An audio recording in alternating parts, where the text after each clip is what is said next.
भारत में सबसे tough competition UPSC का होता है, जिसमें देश भर के इंटेलिजेंट और मेहनती छात्र हिस्सा लेते हैं। लेकिन कुछ ही छात्र इसे क्रैक कर पाते हैं और आईएएस आईपीएस बनते हैं। मगर महाराष्ट्र की एक आईएएस पर आरोप है कि उन्होंने अपनी संपत्ति छिपाकर रिजर्वेशन का फायदा उठाया। साथ ही आईएएस क्रैक करने के लिए विकलांगता के फर्जी सर्टिफिकेट जमा किए। इतना ही नहीं, महाराष्ट्र की आईएएस पूजा खेड़कर पर प्रोबेशन के दौरान ही मनमानी के कई आरोप भी लग रहे हैं।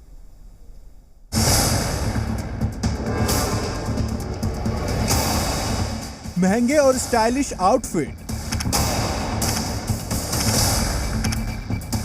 सोशल मीडिया पर वायरल तस्वीरें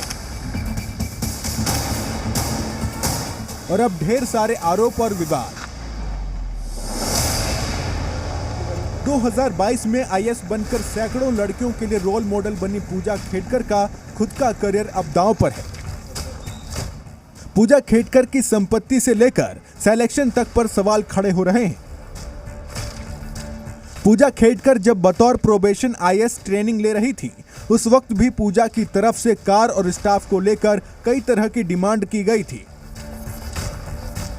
पूजा खेड़कर पर वीआईपी नंबर प्लेट लगी निजी ऑडी कार में लाल नीली बत्ती लगवाने और गाड़ी पर महाराष्ट्र सरकार का बोर्ड लगवाने का आरोप है।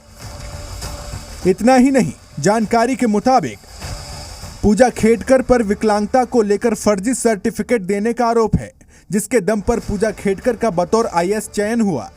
पूजा खेड़कर के पेरेंट्स के पास 110 एकड़ कृषि भूमि है, जो कृषि भूमि सीमा अधिनियम का उल्लंघन करती है। इसके अलावा 6 दुकानें, 7 फ्लैट, 900 ग्राम सोना, हीरे, 17 लाख की सोने की घड़ी, 4 कार हैं। इसके साथ ही 2 प्राइवेट कंपनियों और एक ऑटोमोबाइल फर्म में हिस्सेदारी है। इतना ही नहीं, खुद आईएएस पूजा खेड़कर के पास 17 करोड़ रुपए की संपत्ति है। अब इस पूरे मामले को लेकर जांच शुरू हो गई है। पुणे पुलिस ट्रेनी आईएएस पूजा खेड़कर के आवास पर पहुंची। वहीं इस मुद्दे पर विपक्ष भी सरकार को घेरने में लगा है और मामले में जांच की मांग की जा रही है। एजेंसियों में ही गड़बड़ है, सिलेक्शन में गड़बड़ हुई है, झूठे सर्टिफिकेट की जांच होनी चाहिए थी। एक आईएएस का सिलेक्शन होता है यूपीएससी में, तो ये बहुत सारी जांचें बहुत एकदम कड़क होती है। ऐसे स्थिति में वो जो सर्टिफिकेट, मेडिकल सर्टिफिकेट लिया है, वो कैसे लिया है, वो गलत लिया है। बहरहाल पूजा खेड़कर को लेकर जो खुलासे हुए हैं वो अब जांच का विषय है। लेकिन सवाल है कि फर्जी सर्टिफिकेट को लेकर लगे आरोपों में आखिर कितनी सच्चाई है। ब्यूरो रिपोर्ट, जी मीडिया।